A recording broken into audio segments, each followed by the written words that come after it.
Hello and welcome to the David Icke videocast, and the subject this week is the war on children. For that is what we are in the midst of, a war on children, not least their minds and thus their perceptions of everything, self, the world, life. And this war is being fought on front after front after front at so many different levels. And I say in the title of this video that it's happening while parents look the other way. And by that, I don't, of course, mean every parent. Many parents now are beginning to see it and beginning to realize that their children need a lot of help and support to overcome and resist what's actually being done to them. But the great majority of parents are still, yes, looking the other way, while this war rages on children and young people. Looking the other way, often into the screen of a smartphone, giving their kids smartphones, so they're no trouble because they're always on the smartphone as well. Anything to keep them quiet. And yet, if we adults don't get ourselves together and realize what's happening and why, and I'll come to that later, then we are going to lose whole generations of people who will become adults with their minds bewildered, programmed, drugged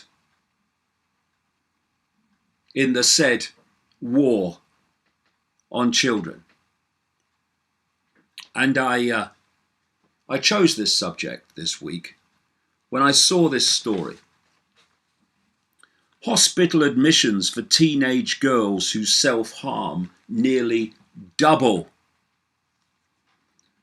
And they blame schoolwork and social media for the massive rise in patients since 1997. The number of girls under the age of 18 being treated in hospital in England after self-harming has nearly doubled compared with 20 years ago, according to National Health Service figures. And that is just in England, and only those who sought to self-harm and ended up in hospital as a result. What about all the others?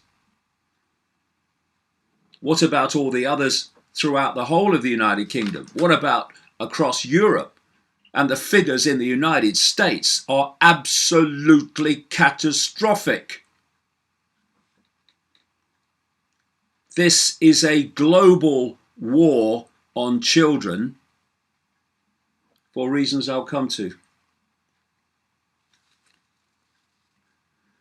The number of girls treated for attempting a substance overdose has risen more than tenfold to 2,736 last year from 249 in 1997, while the number for boys increased also.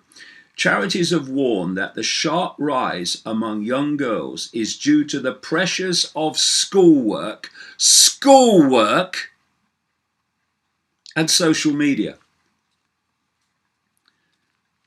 The National Society for the Prevention of Cruelty to Children has said it provided 15,376 counselling sessions on self-harm last year, equivalent to 42 a day.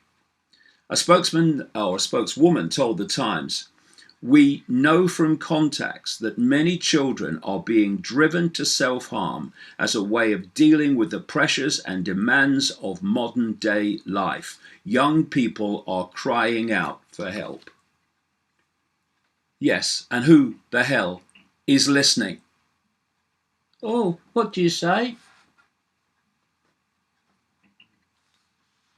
And of course, the government is taking action as a result of these figures. They're terrible. So, are they going to ask the critical question? Why is this happening? What is going on to create a situation in which so many young people worldwide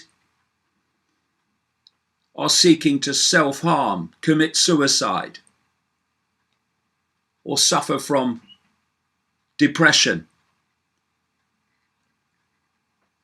These should be the years of joy and exploration of the world, exploration of self, not years of depression and how do I kill my bloody self? What is going on? That's the question, and I'll come to that later. But no, the government knows best. It says it's going to provide more mental health support. Once again, as always, treating the symptom, not the cause. Why? Because if the cause was addressed, the agenda behind it might be uncovered, and that would never do.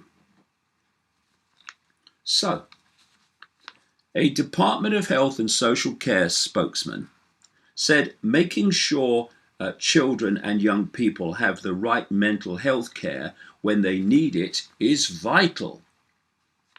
How about asking why they need it in such numbers, increasing all the time?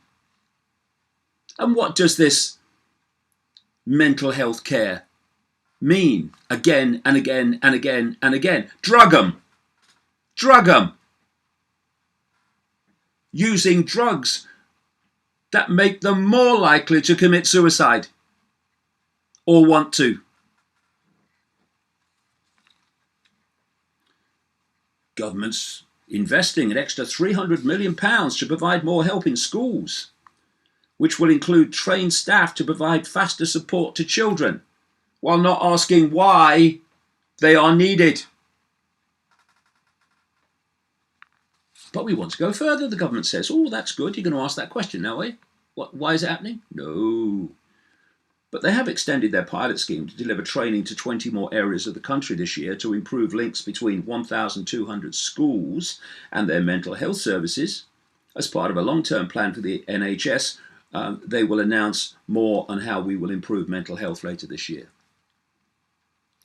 Improving mental health services is not improving mental health. Improving mental health is finding out why the mental ill health is happening on such a scale. Symptoms, not causes, as always. And the solution? Problem, reaction, solution? Drug 'em, overwhelmingly. Here's a story from this week. Ritalin-type drugs best to treat ADHD in children, study shows. The authors of a major study in the Lancet Psychiatry Journal say that a drug, of which Ritalin is the best known brand, is the most effective and best tolerated treatment for children, while amphetamines work best for adults. Emily Simonoff, a professor of child and adolescent psychiatry at King's College London, one of the authors, said the perception that children were over-medicated was not accurate. Bollocks! Course it is. And what happens is kids that are bored by school,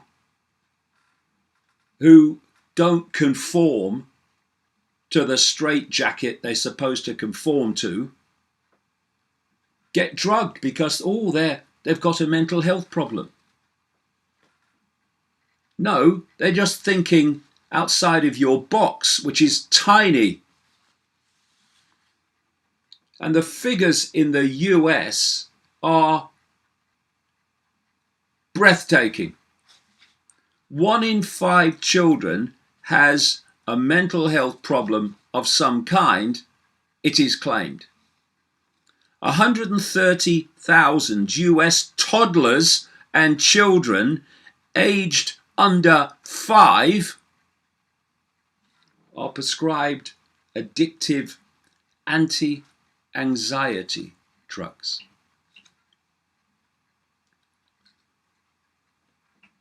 Why are children under 5 on that scale suffering from anxiety? Anyone in authority think that question might be worth asking and answered honestly if we really care about children, instead of just talking bollocks about it? 37% increase in teenager depression, 200% increase in suicide rate in children aged 10 to 14. College kids drugged because of anxiety over exams or relationships, whatever. They go to these psychiatrists. My God, most of them need one. And they get put on drugs to treat something that doesn't need drugs to treat it. And so the addiction begins.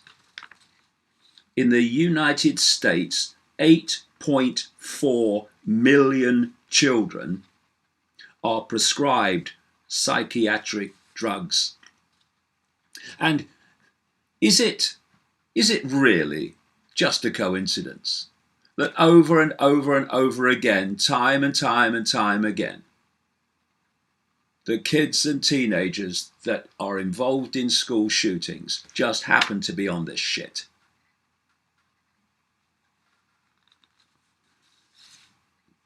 And what do parents do? Not all parents, like I say. Some of them have actually got a brain on active duty.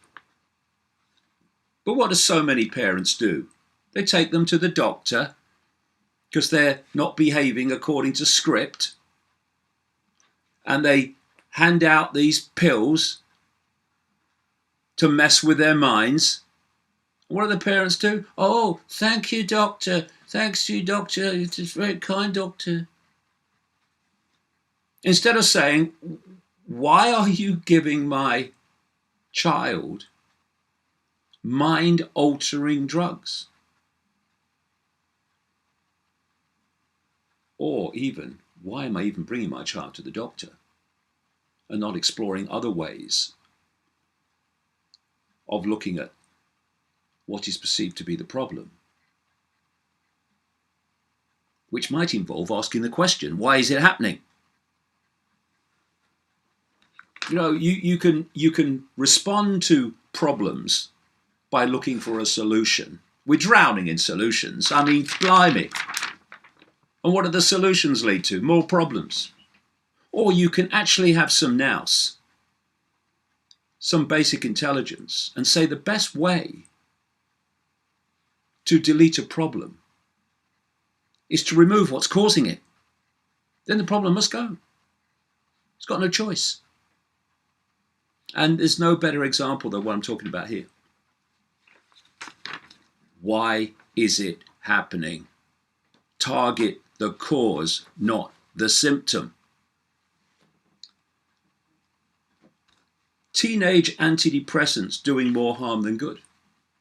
A leading expert in psychiatric medication has said the growing prescription of antidepressants to teenagers is doing more harm than good. Professor David Healy questioned why they would be given the medication when clinical trial results were so poor. Well, it's good for big pharma profits for a start. Messes with the minds of kids. It's what you want. You want scrambled minds going into the adult world. So much easier to control and manipulate and direct.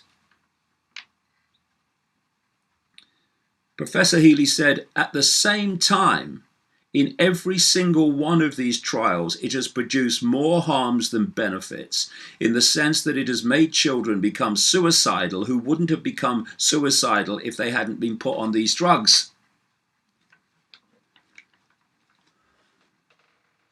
So let's treat the problem by making it worse. We have a situation, he said, where if you are following the evidence, no one should be using these drugs. At the same time, in teenagers, these drugs have become most commonly used drugs. Figures obtained by the BBC show that the number of children under 18 being prescribed antidepressants doubled between 2009-10 and 2016. And the number of children under 13 being given antidepressants went up also. And the Scottish government said the rise reflected the substantial increase in demand for child and adolescent mental health services in the past decade. Yes, why?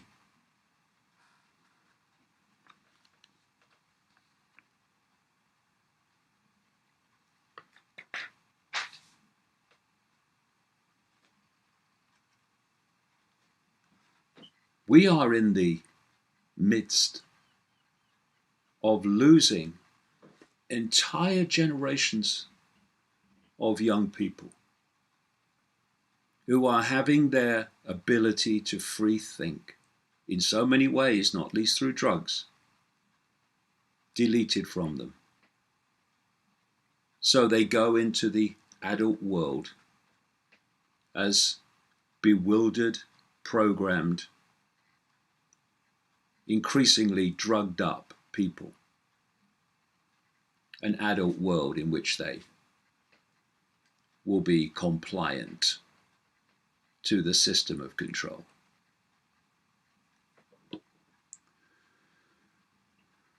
Let's look at a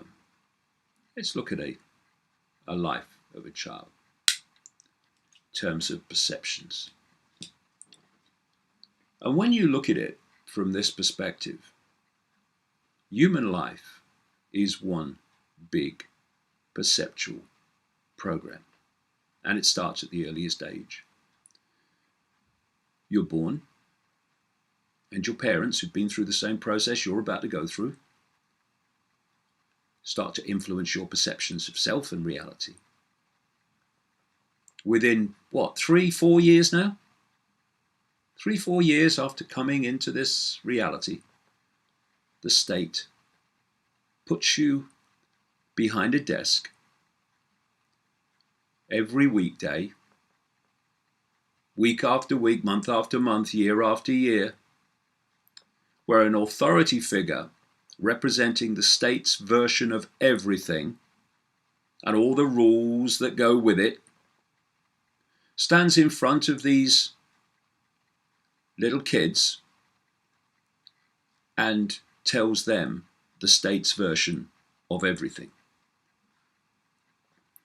They then go on to college and university, and it just continues at an older, higher level, with the state's version of everything being daily downloaded to become the perceptions of the young generations. Not all fall for this. Many have insisted on retaining minds of their own and questioning what is often the nonsense and mendaciousness that they are told to believe is real. But the great majority download the program. And to test how much of the program has been absorbed, we have something called exams, where children now, increasingly constantly, are tested on how much of what they've been told to believe they've actually downloaded and remembered. And so we have this enormous pressure put on children to pass exams because exams, testing if the programming has worked or not, has become the arbiter of your entire life from then on. And so we have pushy parents and ignorant parents pressurizing their children to do well in exams. Oh, you gotta do well. Because it kind of reflects well on me if you do well. And so, the early years of a child and young person's life, when they've just come into this reality, blinking into the light, when they should be exploring the world, exploring themselves, exploring their own mind, exploring the wonder of the world, they are sitting at a desk being told what to believe. Or else, they're told when they have to be there, when they can leave, when they can eat, when they can talk, when they can go to the toilet. And what is this doing?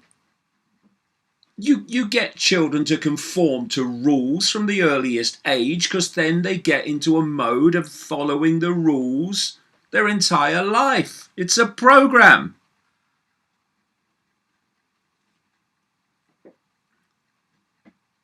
And so it goes on, generation after generation. And we have young people going as far as committing suicide because either they didn't do as well in the exams as they expected or were expected to, or they feared that they wouldn't if they stayed alive to take them.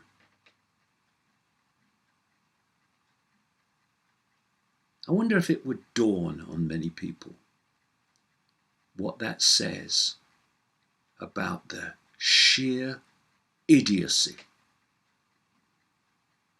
of our society. I left school at 15. Never took a major exam in my life except an end of year class exam. Did all my learning on my watch, in my time, by my rules. And I've written over 20 books and talk for 10 hours at a time without ever passing a major exam, never even taking one. And I say to young people, don't let your life and your self-esteem be defined by passing exams and going off to university, which is nothing more than confirming you've accepted the state's version of that subject and repeated back on the paper what the state has told you to believe. That is not education, that is programming, and that is exactly what state education has always been designed to be. And there's the parents. Oh, you got to revise, you got to do that. No, you can't go out with your friends. You've got to revise and you've got to pass your exams. Because we've decided what you're going to be. You're going to be a solicitor, you're going to be this, you're going to be that. If you don't, your mum will be ever so unhappy. Well, sod her then. These parents want to impose their will on their children. What are kids listening to them for? You want to be a lawyer? Go and be a freaking lawyer.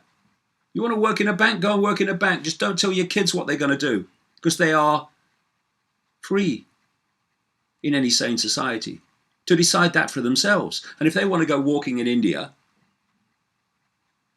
or whatever, then that's their right, that's their choice, not yours, pushy parents.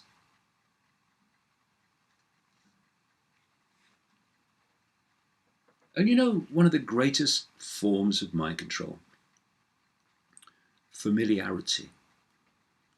Once something comes to people as a form of the familiar, then it becomes a gimme. Because no one questions the familiar, do they? Oh, no, well, that's how things are, mate. And what is more familiar than children are born and then go to school? All their formative years, sitting at that desk, being talked at, told what to believe, told what to think, told what is real and not real, true and not true.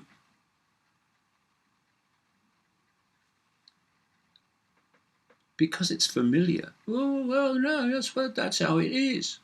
Well, how about we question why it is, and ask why it is, and ask what the outcome is for the kids. And then there's homework. Do you know, some schools, a tiny few, comparatively, tiny, have actually said, we're not going to give homework. Because we want the kids to go away and have some time for them, time for their own thoughts, their own desires. And you know, some of the biggest critics of that have been parents with kids at those schools. Oh no, they've got to have homework.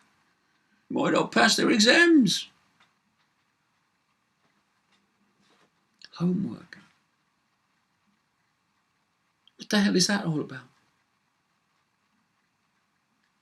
You sit there through school days, at least 5 days a week. You have a few hours afterwards before you go to bed, a few hours at the weekend, before you get up and go to school again, and it starts. But even that brief time to come to people's own conclusions or to pursue their own desires and interests, too long. We've got to fill that with homework. So the school intervenes even into that time which is perceived to be non-school time.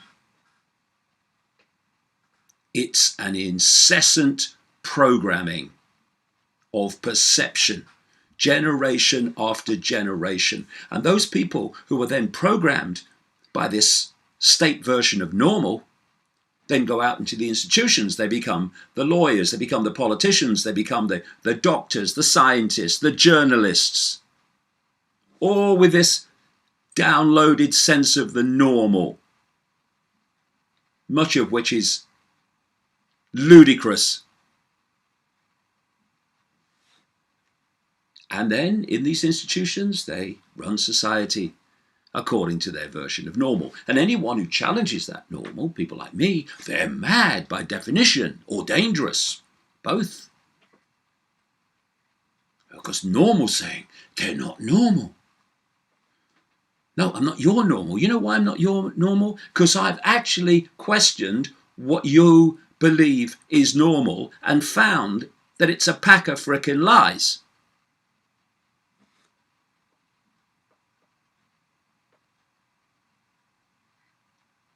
And all this to put kids and young people under phenomenal amounts of stress and anxiety in the years they should be freely exploring the world and reaching their own conclusions. And the other thing, of course, that compounds all this on a mega scale is now the systematic, and it has been systematic, continues to be systematic, addiction of young people to technology, smartphones, and all this other stuff. Of course, the adults have all bought into it as well. But this subject is kids. And so you have social media where people's psychopathic side can be freely expressed behind anonymous login names, where people's self-esteem is attacked, young people's self-esteem is attacked, where they feel that they have to be something that they're not, to conform with what is the thing to be, instead of looking in the mirror and saying, I am what I am. I am my unique self, a unique expression of all that is. I am not someone who has to be the same as everyone else. And all this social media impact on people's self-esteem, people's perception of self and reality, has to be added to what I've said about education in this war on children. It's worth remembering, for many reasons, not just this, but certainly for this, that the internet giants and the social media platforms that dominate the internet are run by people who are pure, undiluted evil.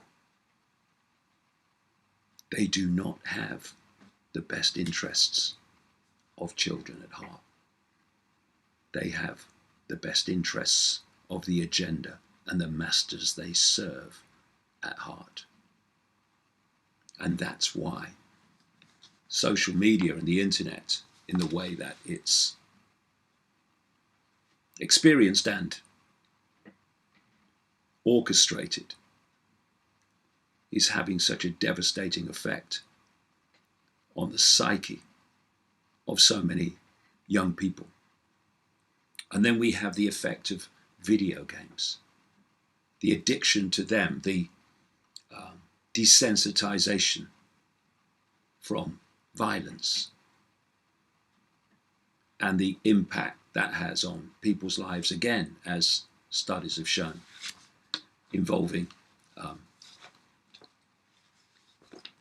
anxiety and self-harm and worse. And here's a report this week.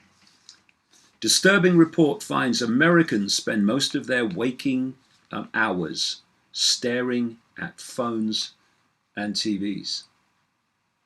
And of course, the subject today of children and young people will be massively involved in that.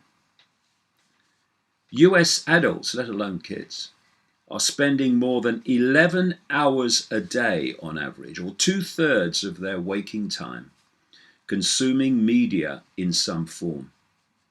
And if you want to, just imagine it, you want to program the target population's perceptions of everything. What would you want? You'd want the system of education we have today, where you take young minds and you tell them what to believe about everything. But then they leave school and university, so how do you keep it going? Well, you produce a media in all its forms, not least internet giants these days, that is constantly pouring out confirmation that the normal that you downloaded to them as young people is indeed the normal. This is what all this censorship's about. You see, if you want to program the perceptions of the population, first of all, start them young, is what I'm talking about. But also, you must stop other forms of information that would challenge what you want the population to believe. You must stop that. Having access to the population. This is what this whole censorship is about that's going on now with Facebook and Google and these other purveyors of evil. YouTube, owned by Google, of course. So what happens is, through people's lives, from the youngest age, increasingly they only see and hear what the system wants them to see and hear. And, you know, I went home, say home, I went to the place where I grew up, a council house,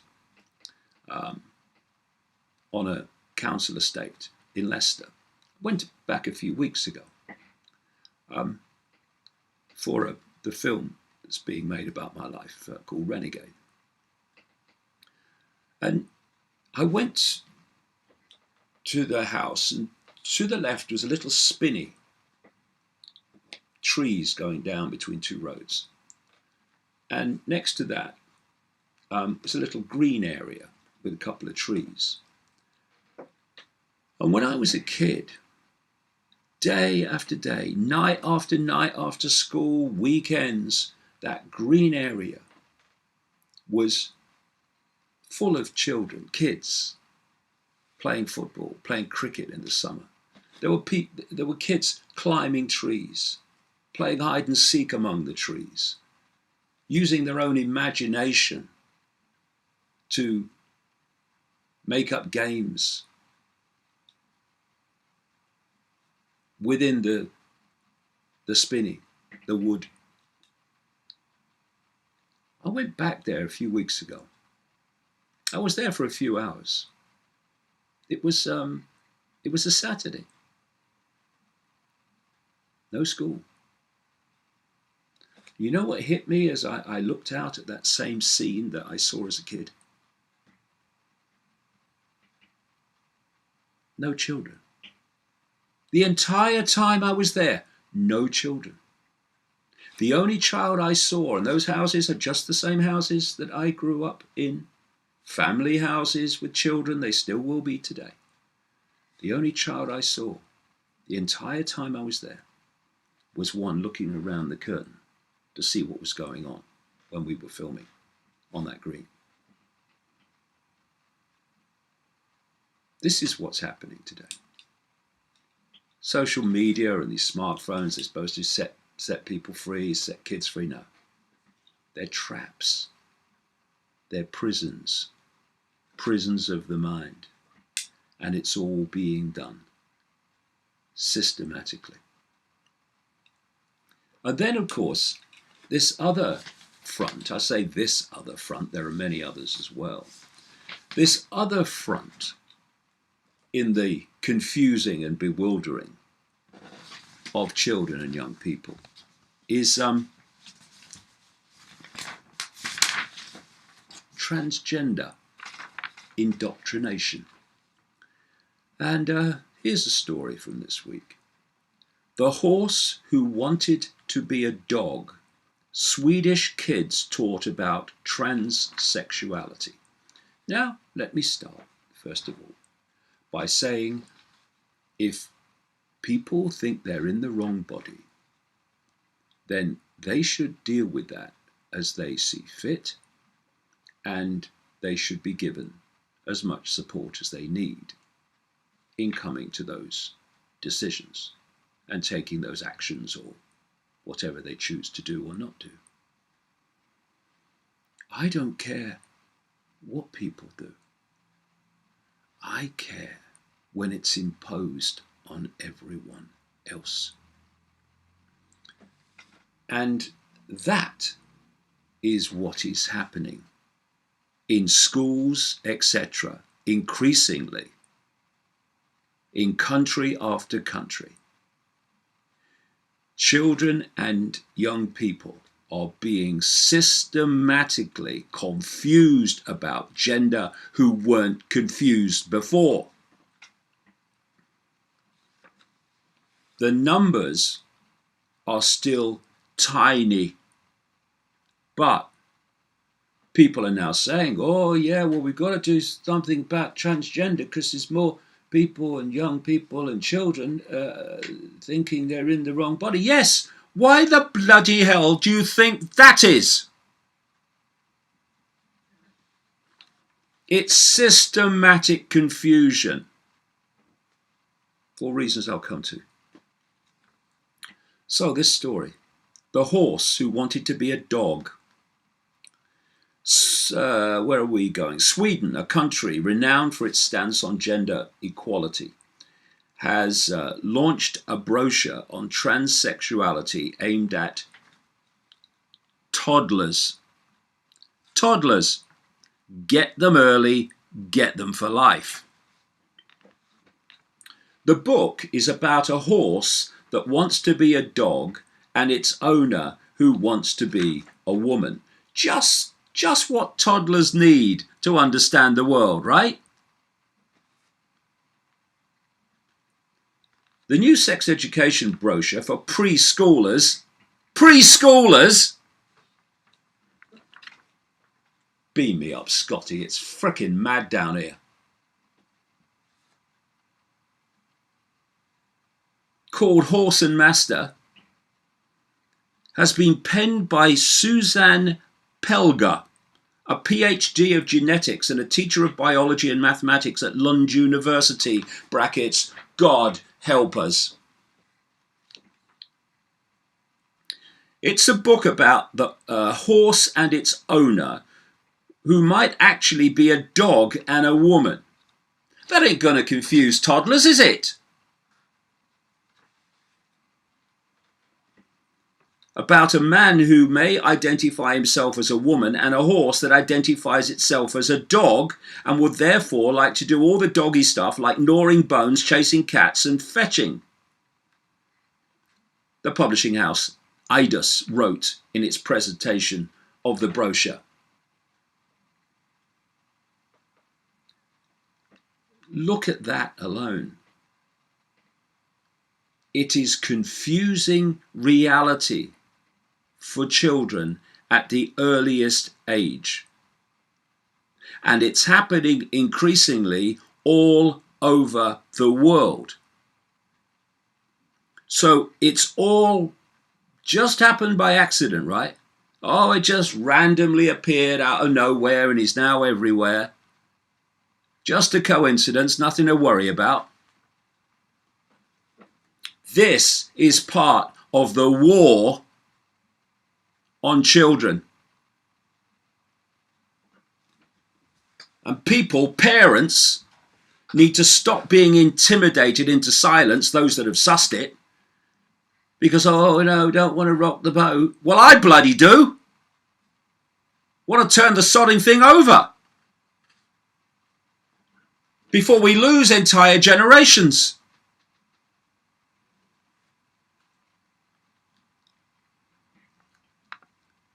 The purpose of the book is for children as young as possible to learn that a man wearing a suit might very well change into a dress and paint his lips pink. Swedish national broadcaster SVT reported. And despite being published only recently, the brochure has already been perused by groups of preschoolers. According to Pelger, the pictures usually start a lively discussion. I'd love to have a lively discussion with Miss Pelger, personally. Anyone that can arrange that, I'll be delighted. Can the uncle wear a dress and paint his lips? Yes, the kids usually answer, Pelger said, citing her protagonist horse, who wants to be a dog. And while this crap targets the minds and perceptions of the youngest of children, people are intimidated into silence with terms like transphobic and misogynistic and racist and bigot and hate speech. so the crap can go undebated and thus become the norm, not by intelligence, not by being right, but by being unchallenged. Well, as they say, sod that for a game of soldiers. We now have a UK human rights panel investigating the police use of children as spies.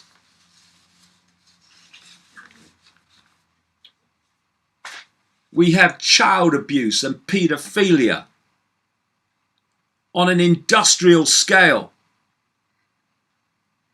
while the system supported by the media cover up its famous perpetrators.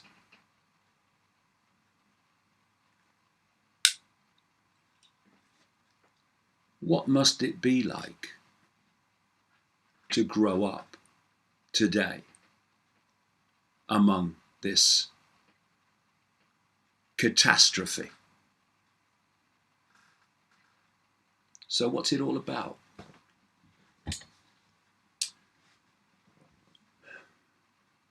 If you want a compliant, unquestioning, unchallenging, acquiescent adult population,